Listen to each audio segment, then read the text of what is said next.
근본주의는 19세기에 자유주의를 비판하며 일어났던 이 복음주의 운동이다, 복음적 운동이다라고 이야기를 할 수 있습니다.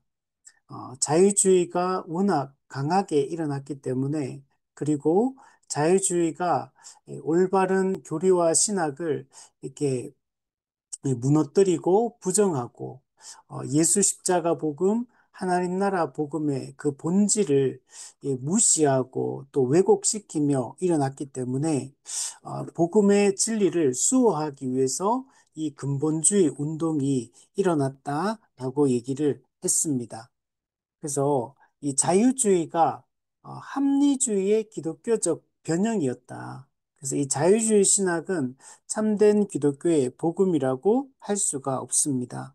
이 초월적인 이적이라든지 이런 교리들을 다 부정하고 이렇게 어, 인간의 이성으로 받아들일 수 있는 것만 이렇게 받아들이려고 하는 이런 시도였고 그렇기 때문에 이 자유주의가 가지고 있는 이 문제점들을 극복하기 위해서 이 근본주의 운동이 일어났다라고 이야기를 했습니다. 오늘은 우리 이 근본주의 운동의 의의에 대해서 이 근본주의 운동이 우리에게 주는 그 의미가 무엇인지를 오늘 최종적으로 한번 정리해보고 그리고 우리가 그러면 이런 우리 이 사회 분위기 속에 이런 사회적 이 혼란한 이 가운데 우리는 현재 살고 있는데 이런 시대 가운데서 우리는 어떻게 살아가는 것이 올바른 것인가에 대해서 한번 이야기를 나누어 보도록 하겠습니다. 우리 오늘은 103페이지 근본주의의 의의에 대해서 한번 살펴보도록 하겠습니다. 우리 1번에 한번 보시면 근본주의는 이 복음주의 진영에서 자유주의와 세속주의에 가장 열정적으로 맞선 운동이다. 네. 그러니까 이 근본주의 운동이 기본적으로 이 복음주의 진영에서 일어난 운동이다라고 얘기를 할 수 있습니다. 그 당시는 어, 시대 사조로 봤을 때는 이 합리주의 그리고 세속주의가 정말 이렇게 크게 이게 역할을 큰 어떤 영향을 끼치고 있던 그런 시대였습니다. 그리고 되게 세속적 사회 분위기 가운데 이렇게 살고 있었습니다. 그리고 신학적으로는 이 자유주의가 큰 영향을 끼치고 있었습니다. 그래서 이 자유주의 신학, 그리고 이 세속주의, 이 합리주의적 세속주의, 이런 것들이 기독교의 필요성을 부정하고, 이 복음을 거부하고, 그 인간 중심의 삶을 살아가도록 하는 이런 분위기 속에 있었습니다. 여기에 대해서 가장 열정적으로 맞서 싸웠고 이것을 거부했던 이 운동이 이 근본주의 운동이다라고 얘기를 할 수 있습니다. 그래서 오늘날 우리가 이 대중문화를 비판하고 또 우리 대안학교를 세우고 이런 것들이 전부 다 이 세속주의에 맞서 싸우는 방식들이거든요. 그러니까 이런 것들이 전부 다 이 근본주의 운동에서 나온 그런 운동들이다라고 이야기를 할 수 있습니다. 그래서 이 근본주의자들은 이 근본적 진리들을 지켜내는 이 견고한 세력을 구축했다. 이렇게 이야기를 하고 있습니다. 자유주의 신학에 맞서서 기독교의 근본적 진리를 수호하려는 이런 운동으로 일어났던 것이 바로 이 근본주의입니다. 그래서 이런 측면에서 보면 이 근본주의가 아주 좋은 역할들을 했다라고 얘기를 할 수 있습니다. 어, 이 기독교는 이 성경의 이 근본적 진리들을 이 강조를 하고 있거든요. 이 종교개혁자들이 종교개혁을 일으켰던 것도 이 근본적 진리가 훼손되고 왜곡되는 이런 시대 속에 있었기 때문에 이것을 지켜내기 위해서 이 종교개혁을 일으켰던 것처럼 이 지금 이 자유주의가 득세하고 기독교의 근본 진리가 이렇게 부정당하고 있는 이런 이 분위기 속에서 성경의 올바른 가르침들, 핵심적인 그 가르침들을 지키기 위해서 일어났던 운동이기 때문에 우리는 기본적으로 이 근본주의 운동을 우리는 긍정적으로 평가를 해야 되는 겁니다. 만약 이때 이런 근본주의 운동이 일어나지 않았다면, 그러면 지금 우리가 이 완전히 이 자유주의 신학에, 인간의 이성 중심의 이런 신학에 완전히 지금 물들어 있을 겁니다.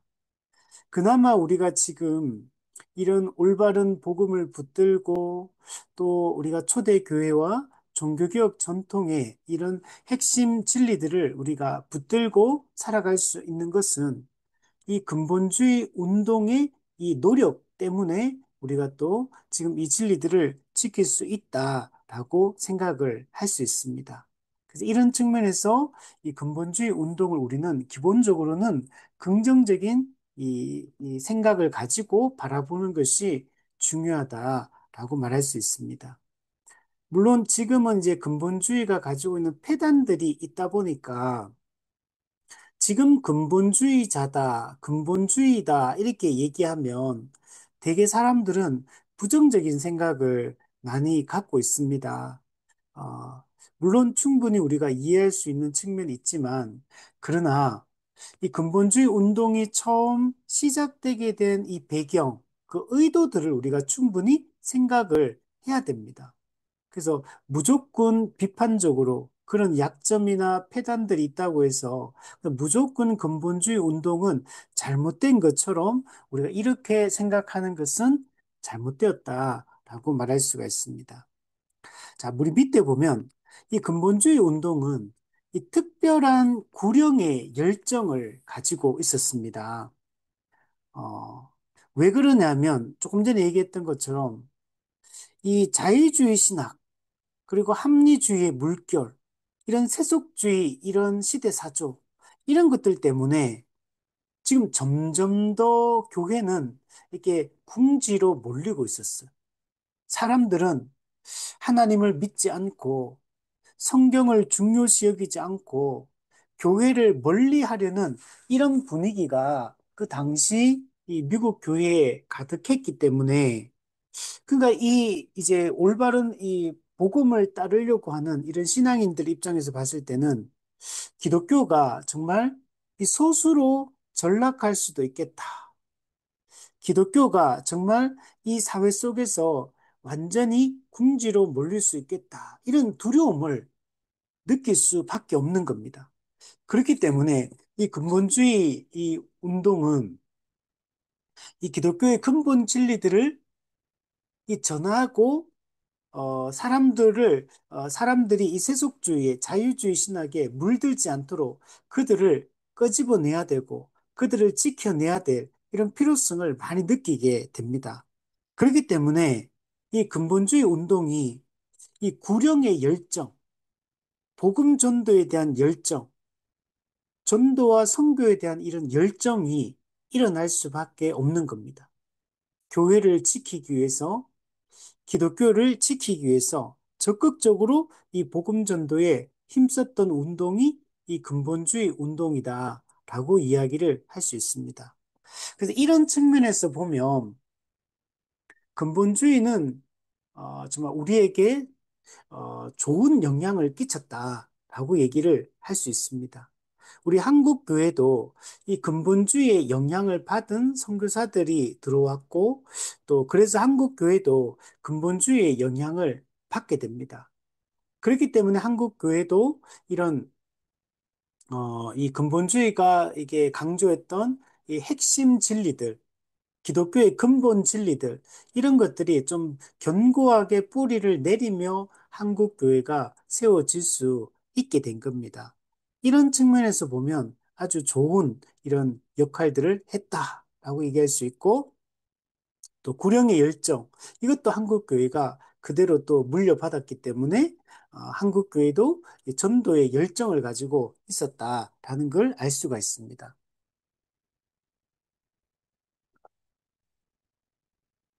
그 그래서 한국 교회가 처음에 말씀 중심의 이런 기독교로 출발을 했고, 또 그 말씀을 가르치는 데 열정을 한국교회가 가졌고, 근데 그때부터 처음부터 이 말씀 사경회를 이렇게 한국교회가 열심히 사경회를 했는데, 그 사경회가 오전에는 이 말씀을 배우는 시간입니다. 오전에는 말씀을 적극적으로 가르치고 교리를 가르치고 이런 성경을 공부하고 이런데 오전 시간을 보내고, 오후 시간에는 나가서 전도하고, 저녁 시간에는 하나님의 은혜를 구하며 또 이렇게 집회를 열고, 이런 형식으로 사경회가 한국 교회가 진행이 됐던 것들을 보면, 지금 이런 근본주의 이 운동의 영향이 한국교회의 근본적 진리를 그 뿌리를 두고 이 전도의 열정을 가졌다. 이것이 그 영향을 받았다라는 것들을 우리가 볼 수가 있습니다. 자, 이런 측면은 근본주의가 우리에게 준 이 긍정적인 영향들이다라고 이야기를 할 수 있습니다. 자, 그런데 근본주의는 기본적으로 몇 가지 약점을 가지고 있습니다. 그 기본적으로 한계를 가지고 있습니다. 근본주의가 가진 이 폐단들이 있다는 것들을 우리가 또한 기억을 해야 됩니다. 지금 우리가 보통 근본주의라고 얘기할 때 이 부정적인 생각을 갖게 되는 이유가 이런 근본주의에 이런 폐단이 있기 때문에, 이런 부분들 때문에 우리가 좀 부정적인 생각을 여러분 갖게 되는 겁니다. 우리 첫 번째로 보면 근본주의는 이 정통 교리와 신학을 너무 단순한 신앙 고백으로 축소를 시켜버렸습니다. 우리 종교개혁 시대, 그리고 그 종교개혁의 유산을 아주 이게 깊이 있게 체계적으로 정리했던 이 정통주의 시대의 이런 신앙 고백들과 또 그런 가르침들, 이런 것들을 보면 너무나 깊이가 있고 너무나 폭넓고 너무 풍성한 이런 논쟁과 이런 그 토론을 통해서 이런 것들이 정립되어서 체계적이고 풍성한 이 교리적 이 유산을 우리가 갖게 되었는데, 근데 근본주의는 이 정통신학의 그 풍성함을 너무 몇 가지 단순한 신앙 고백으로 바꿔버렸어. 그러다 보니까 복음의 깊은 진리에 대해서 무관심한, 더 정말 더 깊이 있게 알아가려고 하는 이런 시도들을 하지 않게 됩니다. 그래서 보통은 이 근본주의 운동이 강조했던 근본적 진리들, 이런 것들을 보통 5가지, 또 어떤 분 7가지, 어떤 분 12가지, 뭐 이렇게 설명을 하는데, 뭐 5가지든 7가지든 12가지든, 근데 그래봤자 이렇게 몇 가지 기독교의 진리들을 이렇게 그냥 강조한 것에 이렇게 지나지 않는 겁니다. 음. 이런 것들로만 가지고 기독교의 이 가르침을 다 설명할 수 있느냐? 이런 근본적 몇 가지 진리들만 강조를 하게 되면 그 복음의 그 풍성함, 교리의 그 아주 체계적이고 아주 깊이가 있고 이런 것들이 전부 다 약화돼 버릴 수밖에 없는 겁니다. 복음이 아주 얄팍한 수준으로 축소될 수밖에 없는 겁니다. 그러니까 이러다 보니까 이 기독교가 어떤 방향으로 흐를 수밖에 없냐면 대중주의로 흐를 수밖에 없고 반지성주의로 흐를 수밖에 없는 것입니다. 그러니까 대중주의라는 것은 일반 대중들이 이해할 수준 정도로밖에 이 복음을 안 가르치는 거죠. 그냥 누구나 쉽게 이해할 수 있는 복음. 근데 성경의 이 가르침은 그런 몇 가지 진리들만 안다고 해서 성경의 복음의 풍성함을 아는 건 아니거든요. 우리가 이, 이 젖이나 먹고 밥을 소화할 수 없으면 안 되거든요. 이 자라면 영적 어린아이에서 영적으로 장성한 자로 자라가야 되거든요. 그러니까 복음을 더 풍성하고 더 체계적으로 더 깊이 있게 우리가 더 선명하고 분명하게 알아가는 것들이 필요한데, 복음을 너무 단순화시켜버리면, 복음이 정말 너무나 이렇게 축소돼 버릴 수밖에 없다는 거. 우리 이번 주에 성경 공부하다가 어떤 한 친구가 그 나눔하다가 이런 얘기 하더라고요. 처음에 이제 복음의 기초 공부를 이렇게 했는데, 이 복음의 기초를 공부하고 자기는 오랫동안 이제 신앙생활을 했고, 근데 복음을 어느 정도 알고 있다라고 생각을 했는데, 이제 복음의 기초를 공부하면서, 아, 내가 복음에 대해서 너무 잘 모르는구나. 이걸 생각하게 되었대요. 그리고 또 했던 말이, 그러면서 자기가 어떻게 생각했냐면, 복음의 기초만 제대로 알면 충분히 복음에 대해서 아는 것처럼 느껴지고, 이 정도만 알아도 충분하겠다, 신앙생활 하는데, 이런 생각이 들었다는 것. 그러나, 말 그대로 복음의 기초라는 것은 기초적인 얘기를 아주 핵심적이고 중요한 거지만, 기초적인 얘기를 꼭 알아야 될 중요한 몇 가지의 내용들만 그냥 정리한 것에 불과하거든요. 더 깊이 공부하고 우리가 성경에 있는 내용들을 살피고 연구하고 또 교리를 공부하고 배우고 이 기독교의 신앙적 유산들을 공부해 나가는 게 매우 중요하거든요. 이런 공부들을 해야 되는데 이 근본주의는 근본 몇 가지 진리들만 강조를 하고 나머지에 대해서는 강조를 하지 않다 보니까 이 풍성한 교리와 신학을 알아가는 작업을 소홀히 하게 되고 이렇게 되면 반지성주의가 될 수밖에 없어요.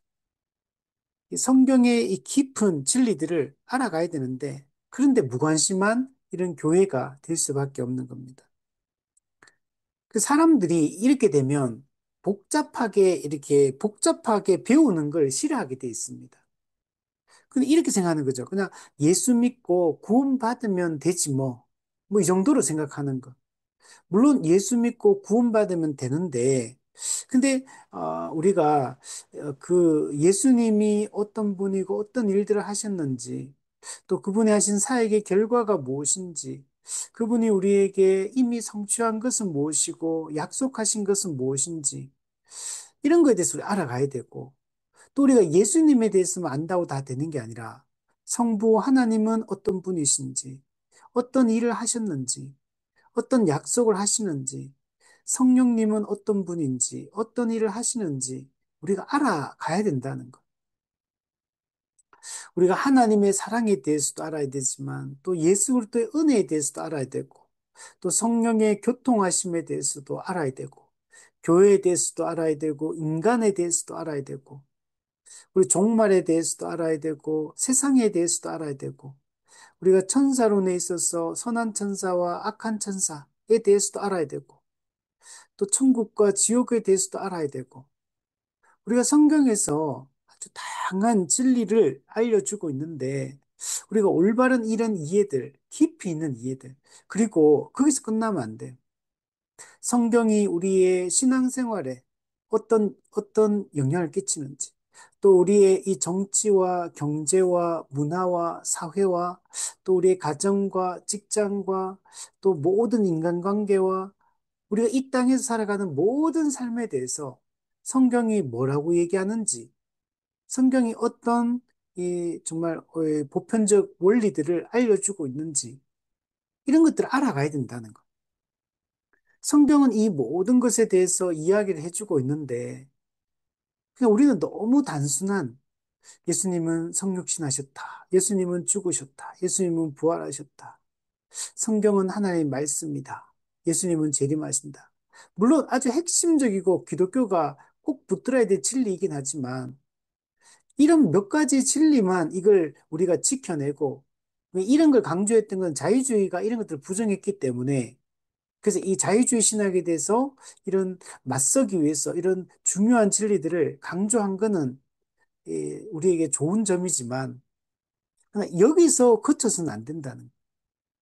우리 정통주의 시대 때 이단들이 또 로마 가톨릭이 또 막 이렇게 서로 이렇게 다투고 할 때 어떤 게 성경적 가르침인가를 깊이 연구하고 그런 정리했던 이런 정통주의 시대 때 아주 이렇게 풍성하게 모든 면에서 고민하고 성경적 진리들을 요약하고 정리하고 적용했던 이런 것들에 대해서 우리가 공부하고 알아가야 된다는.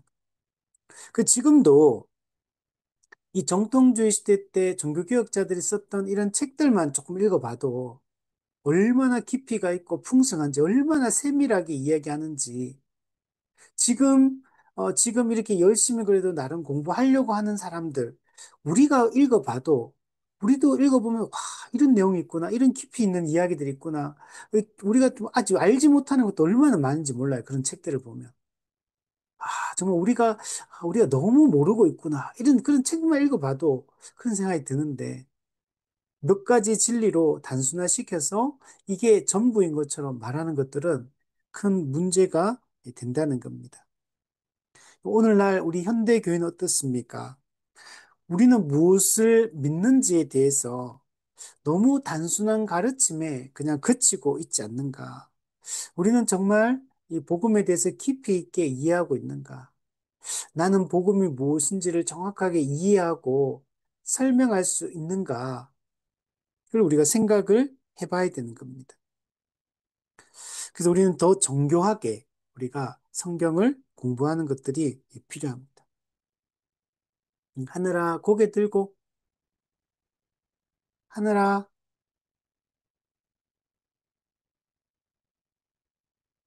자, 우리 성경으로 그래서 우리 인생의 전 영역에 대해서 우리가 공부하는 것들이 매우 중요하다라고 말할 수가 있습니다.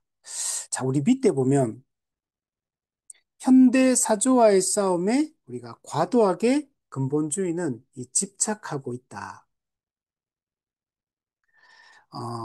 근본주의는 신학적 근본주의로 이렇게 출발을 했는데, 근데 또 실질적으로 보면 윤리적 근본주의로 이렇게 좀 너무 과도하게 흘러갔다라는 것들을 볼 수가 있습니다.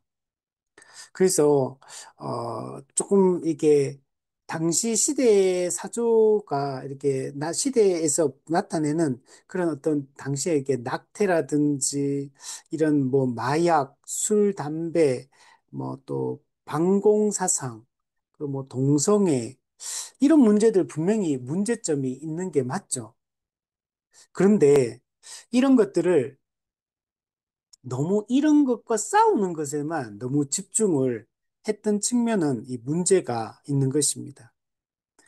이게, 그러니까 신학적으로 우리가 올바른 이런, 사상을 가지고 진리를 붙드는 것은 매우 중요한데, 근데 윤리적 근본주의로 이렇게 흘러가가지고, 이런 문제들이 분명히 성경에 잘못된 건 맞지만, 근데 너무나 배타적이고, 그냥 대화 자체를 거부해버리고, 무조건 정죄하고, 이렇게 접근에 들어가서는 안 된다는 겁니다. 현대 사조가 성경에 반하는 것들이 많기 때문에 분명히 싸워야 되는 게 맞아요.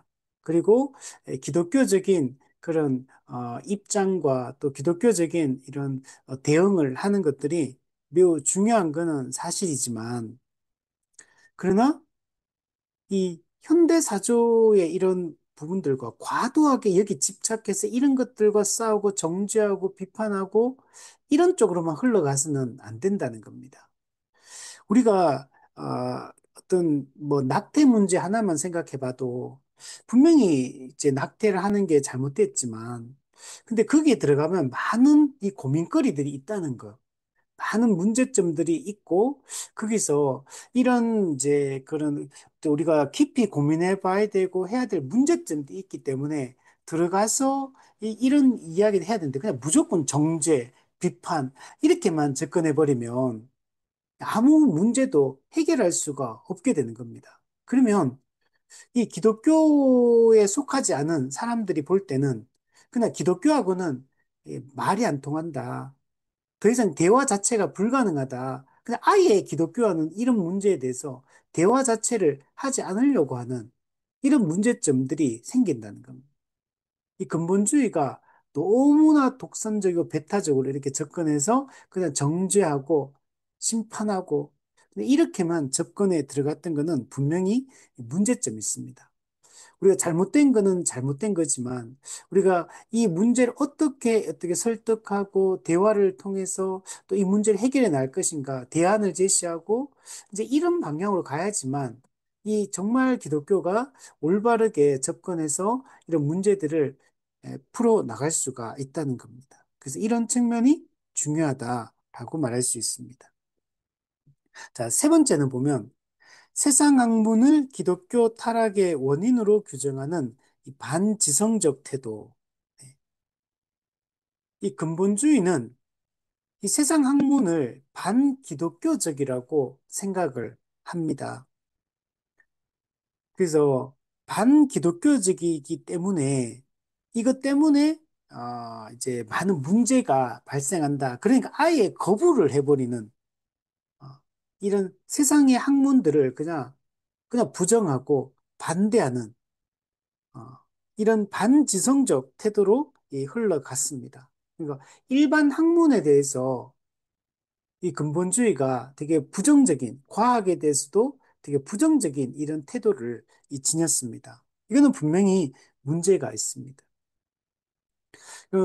미국의 하버드 대학교 교수 한 명의 그 1년 연구비가 미국에 있는 기독교 신학교 교수 전체 연구비보다 더 많다. 이런 얘기를 하더라고요. 일반 대학 하버드대 교수 한 명의 연구비하고 미국 미국 신학교 교수 연구비 전체하고 그보다 더 많다는 거예요. 그러니까 학문적 역량이 떨어질 수밖에 없는 거죠. 한 명의 교수 밑에 수많은 이런 연구자가 붙어서 연구하고 그것을 정리하고 이렇게 할 때는 많은 성과를 낼 수 있지만 이게 이게 제대로 된 이런 연구비라든지 또 이런 지원과 도움이 없으면 이 올바른 깊이 있는 연구를 하기가 쉽지가 않습니다. 이 근본주의가 이런 신학에 있어서도 그렇고 일반 학문에 대해서도 이런 이 부정적인 이 태도를 취하다 보니까 조금만 다르면 다 거부하고 반대하고 이 정죄하고 약간 이런 방향으로 많이 흘러가게 됐습니다. 그래서 근데 우리가 이런 부분들은 주의할 필요가 있다는 겁니다.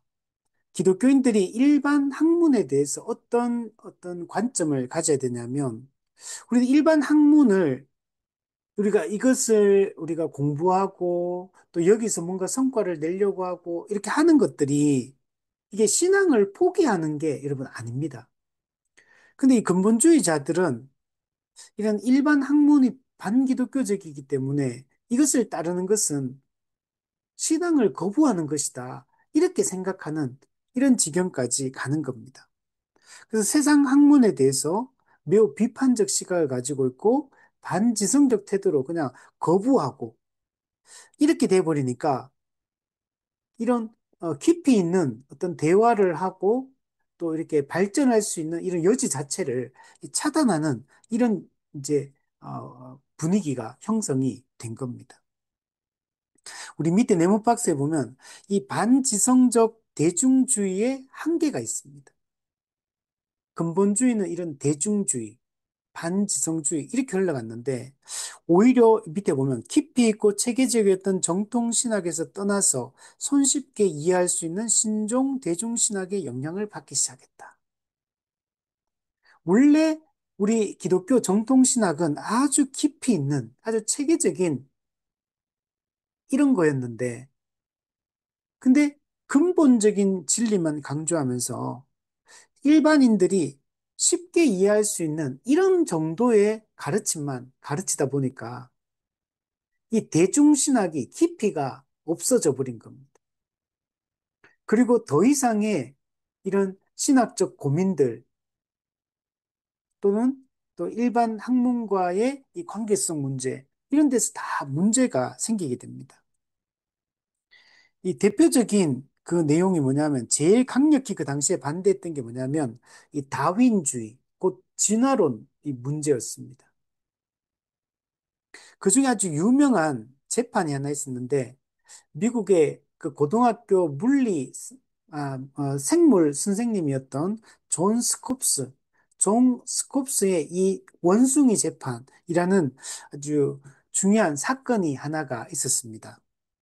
이건 1925년도에 미국의 이 테네시 주에서 이 진화론을 이 공립학교에서 가르치는 것이 합법적이지 않냐, 이 문제로 이, 이, 이 사건이 발생을 합니다.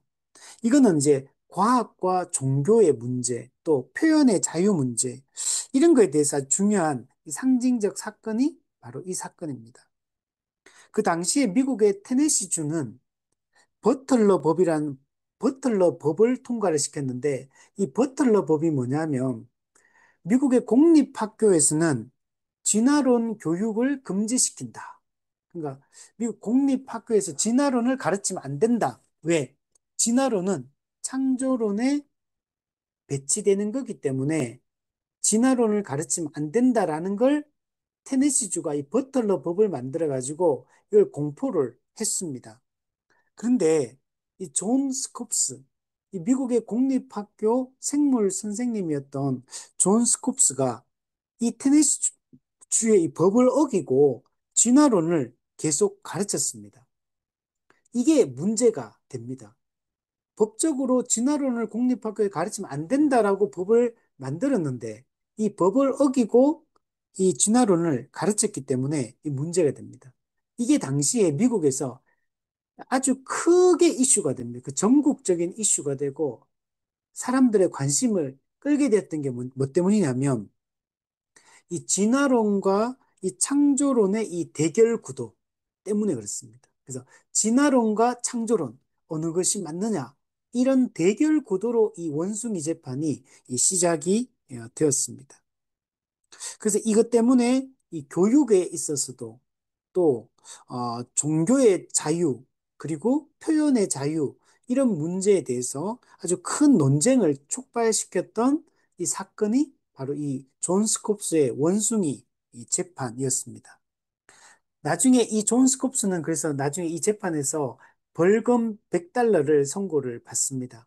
근데 나중에 다시 이 재판에 절차상의 문제가 있었다. 그러면서 무죄를 선고를 받게 되고 이런 과정들이 있었다고 합니다.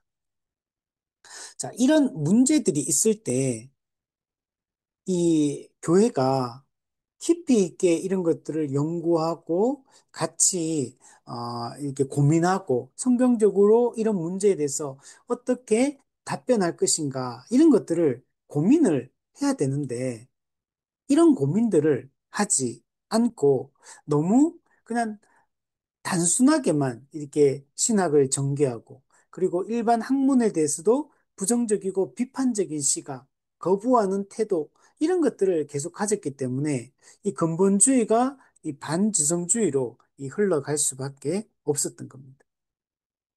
또 하나의 문제점은 뭐냐면, 자, 그러니까 정리해 보면 이 근본주의는 신앙 고백을 너무 단순화했다. 그리고 현대 사조에 대해서 너무 과도하게 집착하면서 어떤 신앙의 좀 본질적인 부분들을 좀 잃어버리는 오히려 이런 측면이 있었고 또 반지성주의로 흘러갔다. 자, 또 하나는 뭐냐면 이 현 세상은 불타 없어질 것이다. 이 세상은 장차 어, 그 예수님의 이 재림과 또 최후 심판에 의해서 이 세상은 불타 없어질 것이다. 라는 이런 잘못된 종말론에 근거해서 사회와 문화에 대해서 반대하거나 무관심하게 됐습니다. 이거는 세대주의 때문에 그렇습니다. 우리 지난번에 얘기했던 것처럼 자유주의 신학이 그 당시에 너무나 강력했어요. 그 이 자유주의 신학에 맞서 싸우기 위해서 이 근본주의 운동이 일어났는데 이 근본주의 운동에 누가 이 주류 세력이 되냐면 세대주의자들이 이 근본주의 운동 안으로 들어오게 되고 근본주의의 핵심 세력, 주류 세력이 세대주의자가 되게 됩니다. 이러다 보니까 안 그래도 근본주의 자체가 반지성적이고 대중주의적이고 분리주의적이고 이런 특징이 있는데 이 세대주의 종말론의 영향이 또 들어오니까 이 세대주의는 현 세상은 불타 없어진다고 얘기하니까 그러면 이 세상에 하는 것들은 의미가 없어지잖아요. 어차피 예수님 나중에 재림하시면 최후 심판을 통해서 이 세상은 다 심판할 거고 다 불타 없어지고 이렇게 돼버리면 이 세상에 이런 사회 제도라든지 문화라든지 과학의 발전이라든지 문명의 발전이라든지 이 세상이 어차피 불타 없어질 세상이니까 이런 거에 대해서 근본주의 자체가 무관심해질 수밖에 없는 것입니다. 이게 큰 문제가 되는 거예요. 그러니까 이 근본주의도 이 불연속성, 이 현세와 내세의 이 불연속성을 세대주의 영향을 받아서 이런 걸 주장을 하는 거예요.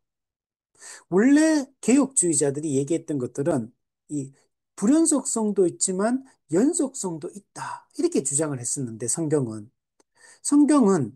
이 세상이 다 불도 없어진다고 생각했던 게 아니라 처음 하늘과 처음 땅이 새롭게 되어, 즉 갱신되어서 이 세상이 이제 새 하늘과 새 땅으로 이 변화될 거라고 얘기를 했던 거지. 이게 불타 없어진다고 얘기했던 게 아닌데 이런 왜곡된 생각들을 갖게 된 겁니다. 우리 성경에 보면 하나님이 천지를 창조하시고 이 세상을 보시면서 보시기에 심히 좋았다. 이렇게 말씀했거든.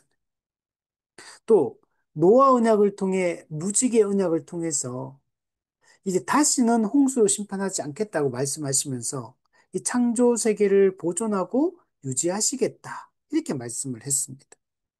로마스 8장에도 보면 피조물은 회복을 고대하고 있다. 인간의 타락으로 변질되었던 이 세상이 다시 회복될 것을 고대하고 있다. 이렇게 말하고 우리 이사야서나 베드로전서나 베드로후서나 또 요한계시록이나 이 처음 하늘과 처음 땅이 새 하늘과 새 땅으로 갱신될 거다. 기존에 있는 이 세상이 완전히 질적으로 새롭게 되어서 갱신될 것이다. 이게 전부 다 이 창조 세계가 계속 보존되고 유지될 것이고 이곳이 새하늘과 새 땅이 될 것이다. 라고 말씀을 하고 있는데 근데 이 세대주의 영향을 받아서 근본주의도 이런 이 세상에 대한 이 부정적 시각들을 갖게 됩니다. 이 세상의 모든 것을 이렇게 보는 것은 사탄이 만들어낸 문화라고 보기 때문에 그래요. 사탄이 만들어낸 이 모든 것들은 결국은 다 없어지게 될 거라는 이런 부정적 생각. 그러면 이 세상의 정치, 경제, 문화, 또 뭐 사회 운동, 이런 거에 대해서 의미를 안 두게 되게 됩니다. 어차피 불타 없어질 것들이니까. 무관심한 태도, 이런 것들을 적극적으로 우리가 좋은 정치를 하기 위해 힘쓰고 또 좋은 문화를 만들기 힘쓰고 이 사회가 정말 공의롭고 정의로운 사회가 될 수 있도록 이 사회를 발전시켜 나가고 이런 것들이 되게 중요한 건데 근데 여기서는 근본주의 운동에서는 이런 것들을 부정적인 이 생각으로 좀 보고 있다는 겁니다. 근데 예수님께 처음에 천지를 창조할 때도 하나님이 이 사람에게 모든 생물을 다스리라 창조 명령을 내립니다. 이 창조 명령을 문화 명령이라고도 합니다. 그러니까 우리는 이 세상을 다스려 가야 돼요.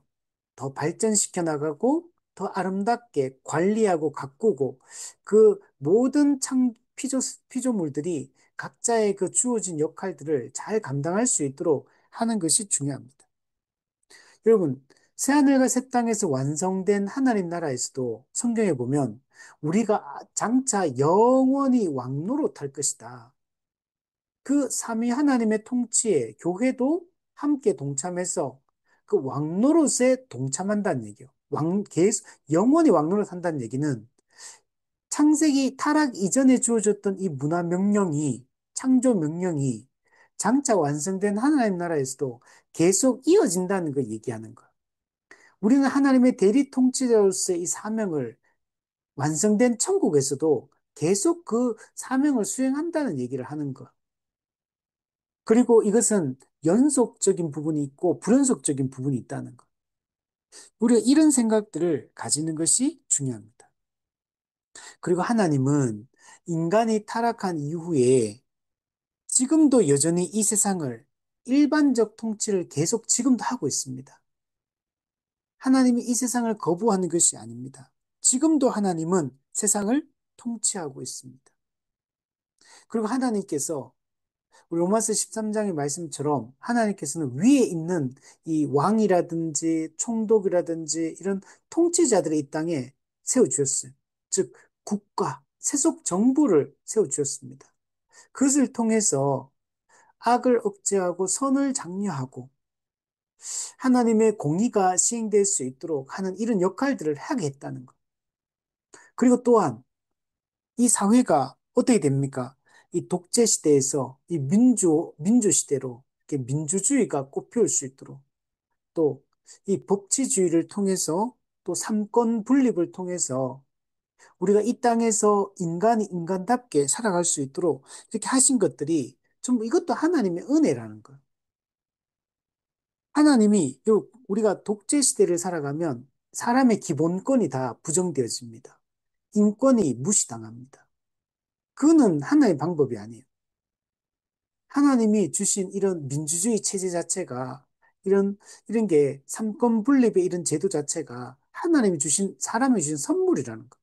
이 세상을 하나님 유지하고 보존하는 이 기본적인 방법이고. 그래서 우리가 이것을 잘 발전시켜 나가고 보존하는 것들이 우리에게는 매우 중요합니다. 우리는 이 세상에서 잘 살아가기 위해서 노력을 많이 해야 됩니다.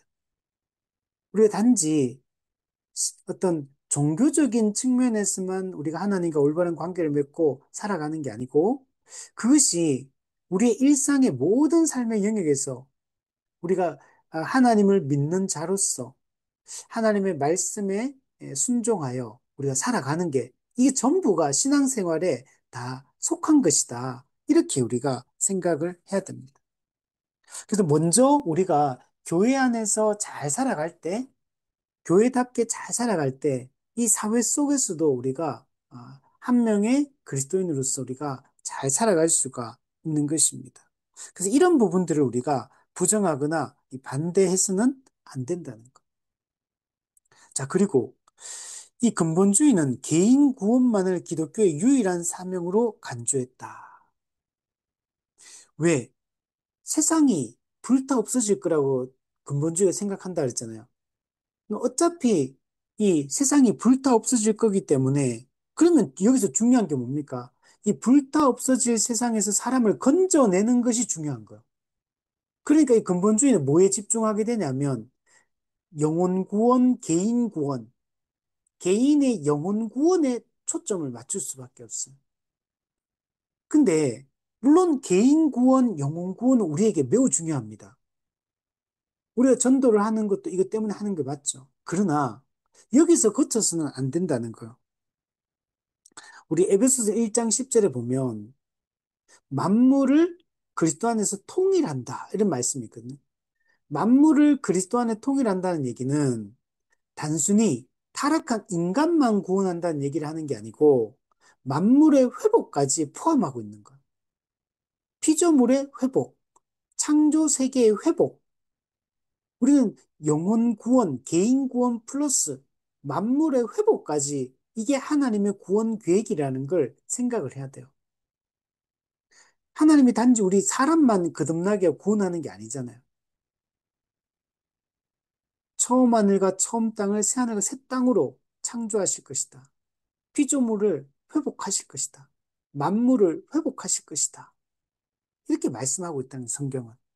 그래서 우리가 이런 총체적인 이 복음에 대한 이해, 이 구원에 대한 이해를 갖는 것이 중요합니다. 근데 근본주의는 우리 세대주의 영향으로 현 세상은 불타 없어질 거라고 하니까 그냥 단지 여기서 건져내는 데만 초점을 맞추는. 그러니까 이 사회에 대해 무관심해지는 거. 이 사회의 변화, 사회의 개혁, 이 사회의 또 이 문명의 발전, 이런 거에 대해서는 이 무관심해질 수밖에 없습니다. 하나님은 우리가 이 땅에서 잘 살기를 원하십니다. 단지 영혼의 구원만 받는 게 아니라 영혼의 구원을 받은 자들은 오늘날 우리 이 현실의 삶 속에서 구원받은 자답게 하나님의 영광을 나타내며 잘 살아가는 것이 우리에게는 매우 중요합니다. 우리는 이 사회 속에서 의미 있게 살아가야 되고, 이 사회 속에서 우리가 해야 될 역할들을 잘 감당하는 것이 우리에게는 매우 중요합니다. 우리가 뭐 기독교를 그러니까 이런 이게 막 이제 미래 되면 이게 다 이제 불타 없어지고, 그러니까 뭐 그림도 이런 그림이거든요. 사람이 이렇게 쭉 살아가는데 끝에 가면 낭떠러지가 있어요. 그 낭떠러지에 떨어지기 전에 건져내는 거. 이게 이제 개인 구원의 관점이에요. 그리고 이 세상은 어때요? 다 없어지는 거야. 불타고. 이런 관점을 가지면 안 된다. 우리는 지금 연속성과 불연속성도 있지만 연속성도 있다라는 이런 생각들을 가져야 되고, 이 세상에 사는 모든 일들이 다 우리에게 의미 있는 일들이다. 이게 불연속되는 게 아니라 장차 이게 우리 새하늘과 새 땅에서 연속되는 삶이라는 걸 우리가 기억하고, 오늘 나에게 주어진 이 일들을 우리가 잘 감당하는 것들이 여러분 매우 중요한 겁니다. 자, 밑에 보면 복음주의 내에서 근본주의는 또한 편협한 기준을 고집하는 분리주의적 태도로 분열을 초래했다. 이 근본주의는 이 근본적 진리를 강조한다 그랬잖아요. 그리고 거기에서 조금이라도 벗어나면 절대로 타협하지 않습니다. 그래서 되게 과격한 태도, 매우 분리주의적인 태도, 이 기준을 벗어나는 것에 대해서 이게 아주 강하게 반대하는 이런 측면을 갖게 여러분 된다는 겁니다. 그래서 우리는 이런 편협한 태도를 가지는 것이 옳지 않다라고 이렇게 생각을 해야 되는 겁니다. 자, 우리 네모 박스에 보면 이 근본주의는 교회론에 있어서 이 분리주의적이다. 이게 다 이제 문제점이에요. 편협한 기준을 가지고 있다 그랬죠? 그래서 이런 기준에서 벗어나면 다 정죄하고 그리고 반대하고 이런 태도를 다 갖게 된 겁니다. 그래서 조금 다르면 이 교회들도 다 거부해 버리는 거예요. 거부. 조금만 생각이 다르고 조금 성경 해석이 다르고 좀 다르면 그냥 거부, 반대, 정죄 이렇게 해버리는 겁니다. 또 신앙은 알미니안적입니다. 우리 앞서 있듯이 이 개인 구원을 강조해야 되는, 그리고 개인 구원은 인간의 결단과 연결을 시켰어요. 그래서 개인의 결단을 중요시 여기는 이런 태도를 가집니다. 그래서 신앙 자체가 은혜 중심의 이런 신앙생활이 아니고 되게 율법주의적이고 되게 그런 특징을 갖게 됩니다. 그래서 근본주의는 되게 율법적인 이런 모습들이 많고, 그 율법주의에서 벗어나면 비판하고 정죄하고 이런 방향으로 흘러갑니다. 또 윤리는 반사회적이고 개인적이다. 아까도 얘기했잖아요, 그죠? 예, 이 사회는 불타 없어질 세상이고 또 반기독교적인 이 문화이기 때문에 그래서 반사회적인 이 성향을 갖게 됩니다. 그리고 어떤 이 공동체, 사회 전체를 바라보는 이런 시각보다는 되게 개인주의적인 이런 접근법을 가지게 됩니다. 또한 학문은 반지성적이다. 그죠? 불타 없어질 세상의 학문이기 때문에, 그리고 이 학문 자체가, 세속 학문 자체가 반기독교적이기 때문에 반지성주의로 흘러가게 된 겁니다. 이거는 신학에 있어서도 마찬가지죠. 아까 그냥 근본적 진리들만 강조하고 더 이상 복잡하게 가르치고 공부하고 이런 것에 대해서 교리적으로 접근해서 가르치고 이런 것들을 다 부정해 버리는 겁니다. 그래서 이 반지성적 분위기를 가지고 갑니다. 그러니까 근본주의가 되게 근본 진리를 강조한다는 걸 볼 때 되게 지성적인 태도를 취할 것 같지만 오히려 대중주의, 반지성주의로 흘러갔던 걸 볼 수 있습니다. 또한 종말론은 반현세적이고 미래적이다. 네. 아까 했죠. 이 불타 없어질 세상이기 때문에 지금 여기서 하는 것들은 별 의미를 못 가지는 겁니다. 반현세적이고 미래적입니다. 또 정신은 심한 전투적 경향을 지녔다. 그러니까 근본주의는 되게 공격적입니다. 전투적이고 공격적이고 조금 다르면은 반대하고 비판하고 이렇게 하기 때문에 지금 우리 한국 교회에서도 나타나는 이런 근본주의적 특징들이 많이 나타나요. 그래서 조금 다르면 되게 그냥 공격합니다. 반대하고. 이런 것들을 우리가 주의를 여러분 해야 됩니다. 그래서 근데 교회는 이런 세상과 여러분 분리되면 안 됩니다. 불교가 산속에 이렇게 들어가 있듯이 교회가 산속에 들어가야 되는 게 아닙니다. 교회는 예수님처럼 예수님이 주 활동지가 갈릴리였고 가버나움이었고 가장 세속적인 그 갈릴리, 그곳에도 가장 세속적인 가버나움, 그것이 예수님의 주된 활동지였어요. 여러분, 교회는 이 세상의 한복판에서 진리를 붙들고 여러분 살아가야 됩니다. 우리는 이 세상을 회피해서는 안 돼요, 회피. 이 근본주의가 하는 방식은 이런 회피의 방식이에요. 좀 다르면 그냥 다 반대, 거부, 이런 식으로 가는 거. 잘못된 거죠. 그럼 동화, 자유주의 같은 경우는 그냥 세상에 그냥 물들어 버리죠. 동화돼 버린 거죠. 그것도 잘못된 거. 우리는 구별돼야 됩니다. 이 세상의 한복판에서 살아가지만 진흙탕 속에 있지만 그 아주 고결한 진주처럼 그렇게 존재하는 게 기독교가 가이드입니다. 그리고 교회는 세상과 좀 대화할 수 있어야 됩니다. 세상의 이런 주류 학문, 이 주류 과학을 우리가 거부해서는 안 돼요. 우리가 적극적으로 이런 것들을 배우고 성경적인 관점에서 이런 주류 학문들, 주류 사회 시스템과 이 속에서 어떻게 성경적 가치관을 실현할 것인가를 고민하고 우리가 여기서 받아들일 수 있는 것과 받아들일 수 없는 것이 무엇인지를 함께 이 안에서 고민을 해야 됩니다. 그렇게 하지 않고 그냥 아예 그냥 주류 학문을 거부해 버리면 그냥 대화 상대로 인정을 못 받아. 근데 기독교는 그냥 소수로 전락하고 그냥 저 한 귀퉁이에서 자기 것만 고집하는 이런 존재로 전락하게 됩니다. 이 세상 사람들은 그냥 불신자다. 이 세상의 학문은 다 사탄의 학문이다. 세속적인 학문이다. 그냥 이렇게만 말하면서 그냥 무조건 이렇게 반대하고 거리를 두고 이렇게 하면 안 돼요. 이 세상에 대한 태도도 마찬가지고. 큰 틀에서 보면 이 모든 것이 하나님의 선물이라는 것을 우리가 잊지 말아야 됩니다. 이게 악용되지 않도록 해야 되는 겁니다. 우리 밑에 보면 유럽과 영미에서 주류 세력으로서 정치와 학문과 교육과 문화와 과학과 경제를 주도했던 개신교는 이제는 자유주의의 그 자리를 내주었고, 그리고 이 자유주의에 대항했던 근본주의는 이 아주 소수로 전락을 해버린 겁니다.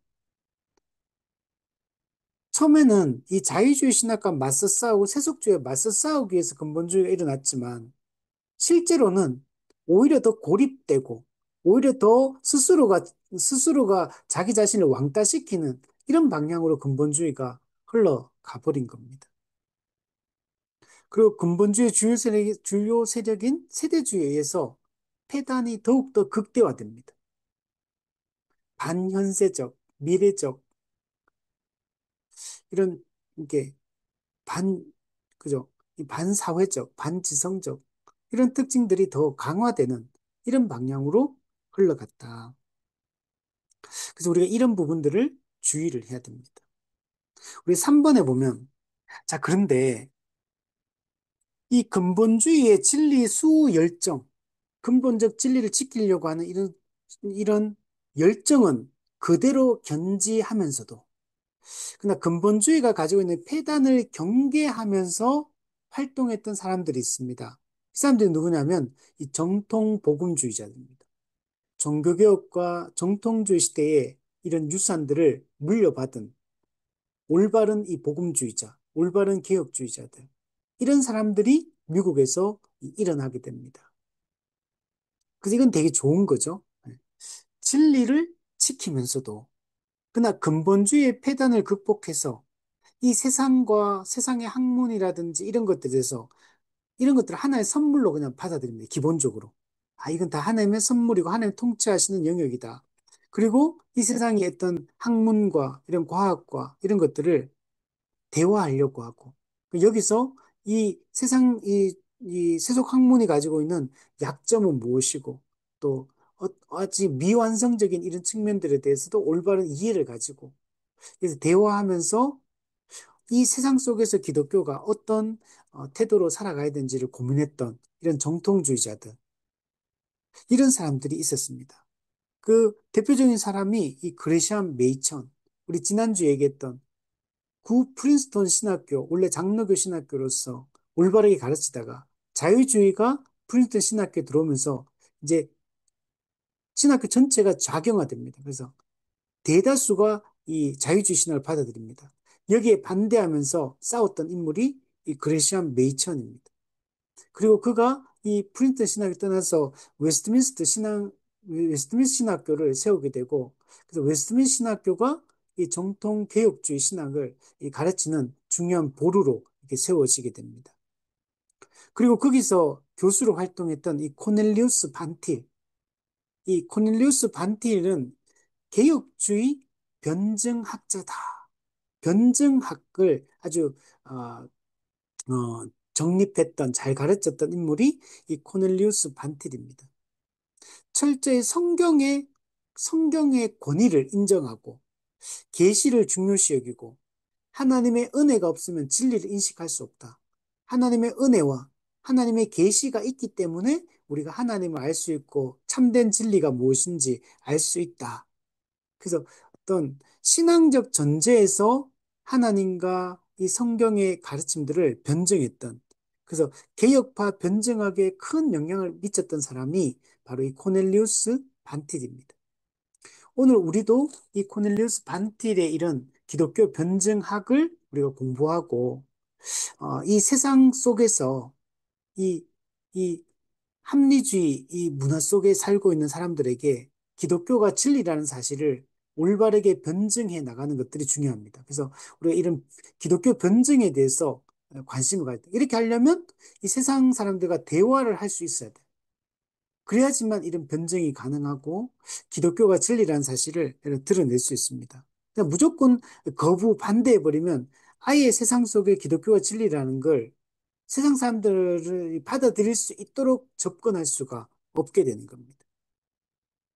또 제임스 아담스 예, 이 사람은 성경적 상담을 이제 창시했던 사람입니다.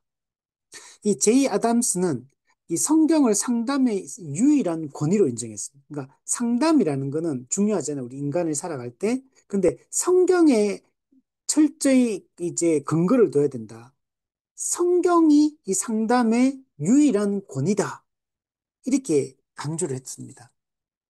그러니까 사람이 가지고 있는 이 문제들이 많은 여러 가지 문제점들이 있는데 이걸 이 제임스 아담스는 죄와 하나님과의 관계의 문제로 본 거예요. 일반 상담에서는 이렇게 보지 않거든요. 근데 이 기독교 성경적 관점에서 인간의 문제를 접근해서 이 상담을 했던 그래서 이 상담의 핵심이 어떤 거였냐면 먼저 죄인임을 자각해야 된다. 그리고 회개해야 된다. 그러면 변화된다. 이게 기본 성경적 상담의 기본 이 핵심 원리였습니다. 그리고 일반 이 인간 중심 심리학, 상담학, 이 프로이드의 이 심리학 이런 것들을 강하게 비판했던 사람이 바로 제임스 아담스였습니다. 그러니까 이런 분들은 전부 다 이 근본주의 폐단을 극복하면서도 정통 교리와 신학에 근거해서 이런 활동들을 했던 사람이라고 할 수 있습니다. 특히 메이처는 이 근본주의라는 이 용어를 되게 싫어했다고 합니다. 그래서 이 근본주의가 가지고 있는 이 폐단을 이제 정확하게 인식하고 이것을 이런 것들을 없애기 위해서 되게 노력했던 사람이라고 할 수 있습니다. 우리 4번에 보면 많은 개신교 교회 안에서 여전히 힘을 발휘하는 근본주의. 네, 지금 이 근본주의는 지금 오늘 미국 교회도 마찬가지지만 한국 교회도 아주 많은 영향을 지금 미치고 있습니다. 근본주의의 이 반사회적, 반지성적, 대중주의적, 분리주의적, 금욕주의적, 이원론적 이런 태도, 이런 것들을 우리가 주의해야 되고 이런 태도를 갖지 않도록 하는 것이 중요합니다. 하나님이 주신 이 소중한 것들이 많은데 이걸 우리는 거부하고 반대하고 이렇게 해서는 안 된다는 거예요. 그러니까 우리 그런 말을 하잖아요. 그냥 목욕물이 더럽다고 아기까지 버리지는 말아라. 이런 얘기를 하잖아요. 이 세상이 타락한 세상이 맞고 또 이 세속 학문이나 이 세속주의가 가지고 있는 문제점들이 많죠. 그러나 기본적으로 여전히 이 세상은 하나님이 만든 세상이에요. 하나님이 여전히 일반적 통치를 시행하고 있는 하나님이 붙들고 있는 세상이고 인간입니다. 그래서 우리는 하나님의 이 섭리가 지금도 여전히 계속되고 있다는 것을 잊지 말아야 됩니다. 목욕물이 더럽다고 아기까지 버리는 어리석은 자가 우리가 되어서는 안 된다는 것. 그리고 우리 기독교는 반사회적이면 안 됩니다. 반지성적이어도 안 돼요. 우리는 대중주의에 영합해가지고 그냥 깊이 있는 것들을 다 버리고 그냥 사람들의 그냥 그 니즈만 막 그 사람들이 받아들일 수 있는 것들만 접근한 이런 태도, 또 분리주의적 태도, 이런 것들을 우리가 조심할 필요가 있습니다. 우리 5번에 보면 근본주의 정신을 이어가면서도 그 폐단을 극복하려는 새로운 복음주의 운동이 전개되었다. 이게 뭐냐면 신복음주의입니다. 신복음주의. 우리는 아직 공부를 안 했는데 이 신복음주의에 대해서 앞으로 이제 공부를 해야 됩니다. 그 신복음주의는 기본적으로는 그 복음주의니까 근본주의가 추구했던 근본적 진리를 지키려고 하는 이것에 대해서 동의합니다. 그런데 이 또 근본주의가 폐단을 가지고 있었잖아요. 이런 폐단은 또 극복하려고 하는 이런 태도를 취하는 게 이 20세기 중반에 시작되었던 신복음주의 운동이다라고 얘기를 할 수 있습니다.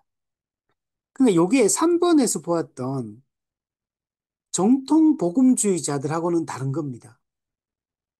우리 정통 복음주의자들은 종교개혁과 정통주의 시대의 그 유산을 잘 물려받으려고 노력했던 사람들이고, 우리와 이제 같은 결을 가지고 있는 우리가 추구하는 방향이고, 신복음주의는 근본주의의 정신을 이으면서도 폐단을 극복하려는 측면에서는 정통 복음주의자와 신복음주의가 똑같은 것처럼 보여요. 그런데 신복음주의는 나중에 뒤로 흘러가 보면 여기도 폐단이 또 나타납니다. 어떤 폐단이 나타나면 이것도 대중주의로 흘러가고 반지성주의로 신복음주의도 흘러가요. 그리고 여기서 신복음주의 영향을 받아서 이 마케팅 교회, 오늘날의 이 이머징 교회, 이런 교회들이 탄생을 하게 된 겁니다. 그래서 이 신복음주의도 우리가 또 배울 점도 있지만 경계하고 주의해야 될 점들을 가지고 있는 운동이다. 이렇게 생각을 할 수 있습니다. 자, 우리 근본주의의 이 의의에 대해서 우리가 생각을 해봐서 한번 정리해 보면 이 근본주의는 복음주의 진영에서 기본 나온 겁니다. 그래서 자유주의, 세속주의 여기에 열정적으로 맞섰던 운동이다. 근본적 진리를 지키려고 했다. 구령의 열정을 가졌다. 자, 이런 측면들은 우리가 본받아야 될 점이고 칭찬해야 될 지점이다. 그러나 정통신학을 너무 단순화시킨 거, 반대중주의로 또 반지성주의로 세상 학문을 부정했던 거, 이런 것들은 조심해야 된다. 또 세대주의 영향으로 이 세상에 대해서 반사회적, 반현세적 이런 태도를 갖는 거, 이런 분리주의적 태도를 갖는 거, 이런 것들은 우리가 주의해야 될 부분이다. 자, 그럼 한번 생각해 보기, 우리 마지막으로 한번 정리해 보면, 근본주의에 대한 조롱, 이렇게 조롱해도 되느냐? 우리가 앞서 얘기했던 것처럼 근본주의가 나오면 사람들이 기본적으로 비판합니다. 근본주의에 대한 부정적인 이런 생각들을 가지고 있기 때문에 근본주의는 나쁜 것 이렇게 생각을 하는 태도들이 있고 근데 근본주의를 기본적으로 비판을 합니다. 근데 비판하는 사람들도 사실은 많은 경우에 근본주의적입니다, 사실은. 근본주의가 예를 들면 그 율법주의가 나쁜 거라는 거 알잖아요. 그러니까 율법주의를 막 비판하고 반대해. 근데 실제로 그의 생각이나 태도나 가르치는 내용은 율법주의적이에요. 세대주의 그러면 부정적인 생각이에요. 세대주의 나쁘다.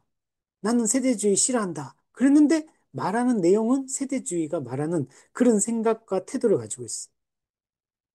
이것도 마찬가지예요. 근본주의 나쁘다. 근데 사실은 근본주의적인 이런 생각과 태도들을 가지고 있는 경우가 많아요. 그래서 우리는 기본적으로는 앞서 얘기했던 것처럼 근본주의에 대해서 무조건 조롱하고 비판하고 정죄할 게 아니다. 자, 밑에 보면 우리라면 자유주의 열풍에 어떻게 대응했을까? 만약 우리가 그 자유주의가 득세하고 있던 그 현장 속에 우리가 살고 있었다면 우리는 그때 어떻게 그러면 대응하고 대처를 했겠느냐는 거. 우리는 이 당시에 근본주의자들이 했던 것보다 더 잘할 거라는 이들보다 우리는 더 올바른 대응을 할 거라는 이런 생각들을 할 수 있느냐는 거. 우리도 아마 똑같이 거기에 있었다면 했을 거예요.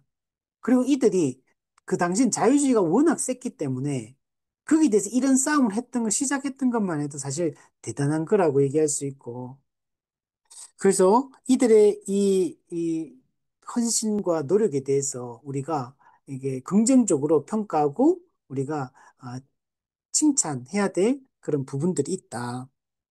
그러나 우리는 어떻게 되냐면 대안적 접근을 우리가 해야 됩니다. 그러면 어떻게 할 거냐? 우리가 이런 자유주의 또 세속주의 이런 문화 속에 살고 있는데 그럼 우리는 지금 이 상태에서 어떤 방식으로 우리는 살아갈 거냐? 여기에 대한 대안이 뭐냐? 대안을 우리가 제시할 수 있어야 된다는 거. 그리고 뒤에 2번에 보면 현대 문화, 특히 포스트 모더니즘 시대의 기독교의 좌표, 현재 우리가 이건 처해 있는 현실인 겁니다. 현대의 이 세속주의 문화, 포스트 모더니즘, 모든 수직적인 진리를 거부하고 전통을 거부하고 상대적 진리를 주장하고 해체주의를 주장하고 상대주의를 주장하고 이런 문화 속에 우리가 현재 살고 있다는 거. 그러면은 근본주의자들은 이런 부분을 어떻게 하겠습니까? 이런 거에 대해서 그냥 무조건 비판, 정죄, 그냥 절대로 받아들이면 안 되는 거 그냥 거부, 그냥 무조건 이런 태도로만 가는 겁니다. 뭐 예를 들면 쉽게 얘기하면 이런 어떤 기독교인이 직장에 취업을 했는데 직장에 가면 안 좋은 문화가 많을 거잖아요. 비기독교적인. 그럼 거기에 대해서 우리가 볼 때 그냥 무조건 거부, 반대, 비판, 나는 무조건 참석 안 한다. 그냥 이런 태도를 취하는 것과 비슷한 거야. 그냥 무조건, 저 사람들은 그냥 불신자. 저 사람들은 그냥 이 사탄의 이 자식들. 그러면서 그냥 모든 걸 관계를 끊고 그냥 가장 단순한 그런 그냥 태도만 취하면서 그냥 직장 생활하면 그게 직장 생활 잘하는 거냐. 세속 문화에 대해서도 우리가 그런 태도로 무조건 반대. 그래서 이게 약간 이제 그 대안학교 이런 데 보면 요즘에 학교가 너무 타락하고 변질되었고 기독교인이 거기 가면 너무 나쁜 걸 많이 배우기 때문에 이 일반 공립 이게 학교에 안 보내고 그냥 무조건 대안학교만 보내야겠다. 우리 애를 보호하기 위해서 아직 아이가 자라지 않았기 때문에 그냥 세상에 물들거나 세상에 접촉하면 타락하고 변질되니까 무조건 그게 가지 않고 그냥 무조건 이제 딱 보호해가지고 기독교인들만 딱 모이는 곳에 딱 아주 이렇게 안정적인 그런 곳에만 우리 애를 보내야겠다. 약간 이런 생각으로 대안학교를 보낸다면 문제가 있다는 거. 이런 게 근본주의적인 이 접근법이라는 거. 반사회적, 이 현대 문화에 대해서 무조건 거부하는 이런 비판만이 능사가 아니라는 거야. 그렇게 한다고 해서 우리가 이 세상을 떠날 수 있습니까? 그러면은 그냥 산속에 들어가는 수밖에 없는 거.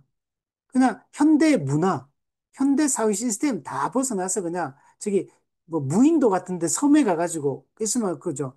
세속 문화에 타락할 것도 없고 그러니까 그렇게 기독교인들은 살아가야 돼. 실제로 기독교 중에도 그런 식으로 살아가는 사람들이 있습니다. 그래서 딱 기독교인들 따로 모아가지고 그런 이제 교파들이 있거든요. 이상한 종파들. 그런 게 올바르지 않다는 거. 우리는 공부의 필요성, 이런 현대 문화에 대해서 우리가 공부해야 된다는 거. 우리가 적극적으로 이 세상이 어떻게 지금 작동되고 있고 어떤 시대 사조가 이 영향을 끼치고 있고 왜 이런 영화가 지금 요즘에 뜨고 있고 이런 드라마가 왜 이 정말 사람들에게 인기가 있는지 왜 이런 책이 인기가 있는지 이런 거에 대해서 우리가 공부해야 된다는 거. 그냥 우리가 성경만 읽어가 되는 게 아니고 우리 칼바르트도 그랬는데 한 손에는 성경을 한 손에는 신문을 이렇게 얘기했는데 우리가 이 세상에 대한 이해를 인간에 대한 이해를 가지고 가져야 되는 거죠. 그래서 우리가 그냥 우리 열심히 성경책을 읽고 성경을 공부할 뿐만 아니라 우리가 일반 이 사회의 이슈가 되는 이런 중요한 문제점들, 역사에 대해서도 또 정치나 경제나 문화에 대해서도 또 일반 인문학적인 서적들 이런 것들 우리 읽으면서 이 세상도 알아야 돼요. 우리가 알아야지 이 비판도 할 수 있고 뭐가 잘못됐는지도 정확하게 판단할 수 있는 거죠. 그리고 올바르게 판단이 돼야지 대화도 할 수 있는 거. 그러면은 일반의 이 세속 학문이 세속적인 이 문화가 다 잘못됐냐? 다 잘못된 게 아니거든요. 그래서 어떤 부분은 우리가 기독교인으로서 우리가 취할 수 있는 것들이 있고 함께 할 수 있는 게 있고 어떤 지점에서는 어떤 시대 사조가 나쁜 영향을 끼치고 있는지 판단하고 그에 대해서 우리가 대안을 찾고 또 그에 대해서 우리는 어떤 반응을 할 건지 이런 걸 해야지만 이 사회 속에서 올바른 태도를 취할 수가 있다는 거죠. 또 하나, 하나님의 통치와 섭리를 신뢰해야 됩니다. 기본적으로. 하나님이 여전히 이 세상을 통치하고 있다는 걸 하나님이 주권적 섭리를 통해서 세상을 이끌고 있고 이 세상의 모든 것들은 하나님의 이 보살피신 가운데 있다는 사실을 하나님이 이 모든 것들을 하나님의 뜻대로 인도해 가실 거라는 확신을 우리가 갖는 것들이 중요합니다. 그냥 안 그러면 세상은 그냥 무서운 곳, 세상은 이 타락한 세상, 여기 있으면 위험한 세상, 무서운 세상, 이렇게만 접근해가지고 우리가 이 세상을 바라봐서는 안 된다는 거. 기본적으로 하나님 만든 세상, 그러나 타락했고, 타락의 그 영향이 나타나고 있는 세상. 그러나 이 세상은 장차 회복되어야 될 세상. 하나님이 지금도 통치하고 계시고, 장차 이제 완성하실 거라는 이 생각들을 가지고 이 세상에서 우리가 살아가는 것이 중요합니다. 3번에 보면, 물질주의적 세속주의, 쾌락주의 등의 시대의 신앙생활. 자, 우리는 지금 물질주의 세상이죠. 쾌락주의. 이런 것들이 꽃피우는 이런 세상입니다. 근데 이런 거에 대해서 우리가 좀 더 적극적인 비판을 할 필요가 있다. 이게 왜 죄고, 이게 왜 악인지. 그러니까 무슨 말이냐면, 뭐가 잘못된 부분인지 정확하게 짚어낼 수 있어야 된다. 근데 이런 사회 현상이 있고, 이런 이 대중문화의 흐름이 있는데, 근데 이게 나쁘다. 그 나쁜지는 나쁜 것 같아요. 근데 뭐가 나쁜지, 어떤 지점에서 문제가 있는지, 이게 짚어낼 수 있어야 된다는 거예요. 구체적으로, 이게 성경적으로 왜 이게 잘못된 거고, 그럼 성경적으로 올바른 방향은 뭔지, 어떻게 하는 게 옳은 것인지, 어떤 생각과 태도와 우리가 행동을 해야 되는 건지, 또 구체적으로 우리가 가르치고 적용할 필요가 있다는 거예요. 근데 이제 우선은 교회가 이런 역할들도 해야 되지만, 또 성도 스스로도 또 이런 데 끼어서 이런 것들을 잘 분별할 수 있도록 해야 돼요. 그냥 근본주의적으로 그냥 무조건 그냥 비판하고 부정하고 반대하고 그냥 무시하고 회피하고 이렇게가 이렇게 하면 안 된다는 거예요. 극단적인 분리주의 이런 측면으로 가면 안 돼요. 우리는 대안적 삶의 방식을 우리가 수립을 해야 됩니다. 이런 세상 속에서 우리는 어떻게 구별된 그리스도인으로서 그러나 세상에서 분리되지 않은 상태에서 우리가 살아갈 것인가? 어떻게 이 속에 하나님 나라의 문화를 만들어낼 것인가? 하나님 나라 백성이 이 땅에 존재했다는 사실을 어떻게 증명하며 살아갈 것인가? 이걸 우리가 고민을 해야 된다는 거예요. 네 번째 보면 반사회적, 반지성적 태도의 개혁 문제. 기독교적 학문, 지성적 태도가 중요합니다. 그래서 우리는 이 성경에 대해서도 올바른 교리와 신학에 대해서도 그리고 세상 학문에 대해서도 우리가 공부하고 그 속에서 이 세상과 대화할 수 있는 사람으로 세워져 가야 된다. 그 세상 사람들이 볼 때, 기독교인들은 답 없는 사람, 대화가 안 되는 사람, 이렇게 생각해서는 안 된다는 거. 반사회적 태도를 경계해야 된다. 우리는 세상 속에서, 세상 밖에 있는 자로 우리 살아가야 됩니다. 이게 중요한 표현이에요. 보세요. 세상 속에서 살아야 돼, 우리는. 그런데 세상에 물들면 안 돼. 동화되고 타협하면 안 돼요. 그래서 세상 속에 살지만 세상 밖에서 살아가는 자처럼 살아가야 돼요. 이 세속주의 한복판에 살아가면서도 그러나 구별된 하나님 나라 백성으로서 이 땅을 우리는 살아가는 것이 중요합니다.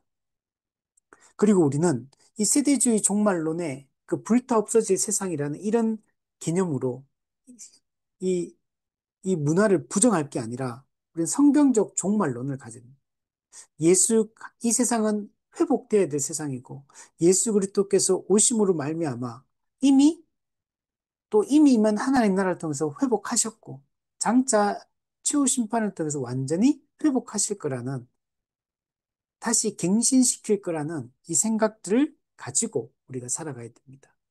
하나님의 통치는 지금도 이 세상에 대한 일반적 통치가 이루어지고 있고 또 이 땅에 탄생한 주님의 백성이 교회에 대한 특별 통치가 이루어지고 있고 장차 재림을 통해 이제 완전한 이 하나님 나라, 특별한 통치가 이루어지게 될 것을 믿고 살아가는 것이 중요합니다. 자, 다섯 번째는 개신교 연합의 문제. 이 근본주의는 분리주의적 태도를 가지고 있다 그랬죠. 그래서 이 기준에 안 맞으면 그냥 다 반대하고 부정하고 이렇게 해요. 되게 율법주의적인 태도를 가지고 있어요. 그래서 너무 과도하게 엄격한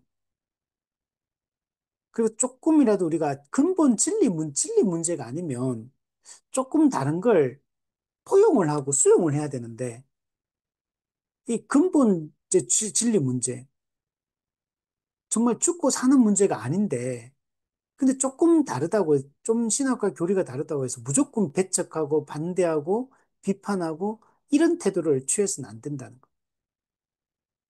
이 땅에서 우리가 아, 기독교의 근본 진리에 동의가 된다면 우리가 같은 그리스도인으로서 함께 살아가는 이런 태도를 취하는 것이 우리에게 매우 중요합니다. 자, 우리 한번 정리해 보면 우리 근본주의 운동에 대해서 우리가 살펴보았습니다. 이 근본주의 운동은 자유주의 신학에 저항하면서 일어났던 기독교 근본 진리를 지키기 위해 일어났던 그런 운동이었습니다. 그래서 이 근본주의 운동의 탄생 배경과 그리고 또 이 의도들 이런 것들을 우리가 정말 긍정적으로 평가하고 우리도 이 근본 진리를 지키기 위한 노력들을 오늘날에도 이게 매우 중요한 이 태도다라고 생각할 수 있습니다. 그러나 이런 근본주의가 가진 이 폐단들은 우리가 빨리 극복하는 게 중요합니다. 앞서 정통 복음주의자들이 극복하려고 노력했고 또 신복음주의자들도 이 근본주의의 이 진리의 수호 의지는 본받지만 또 그 폐단은 약점과 한계는 극복하려고 시도했던 것처럼 오늘 우리도 이 근본주의의 이 한계들을 잘 분별하고 이런 근본주의의 이런 요소들이 우리 신앙의 형태에 신앙생활에 나타나지 않도록 우리가 적극적으로 노력하는 것이 중요합니다.